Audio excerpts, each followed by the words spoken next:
کمیته ولایت‌های فوق‌العاده تاجیکستان درباره یافت شدن جسدهای دو کودک 8 و 7 ساله غرق شده در نویه‌های قبادیان و یاوان و ادامه جستجوی جسد نورس 14 ساله‌ای که در لیوکان غرق شده است خبر داد.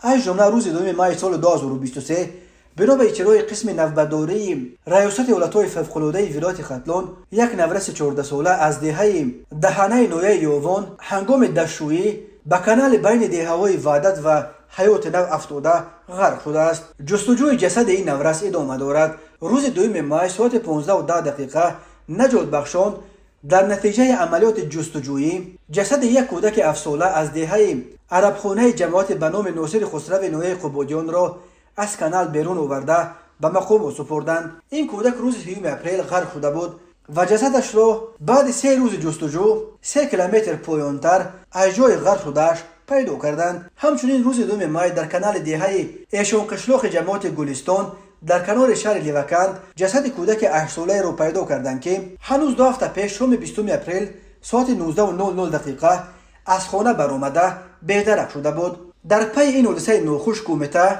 بار دیگر از شهروندان خواست که کودکان نابالغ خود را بی نظارت نگذارند. کمیته گفت حتی چند لحظه بی نظارت ماندن کودکان به خصوص در ساحل کول و دریاها می تواند به فاجعه بیانجامد. بنا به آمار کمیته ولایت‌های فوق‌العاده سال 2022 در تاجیکستان دست کم 160 نفر در کول و دریاها غرق شدند. بیش از نصف آنها را کودکان از جمله 80 نفرشان را نابالغان زیر سن 17 تشکیل می دهند.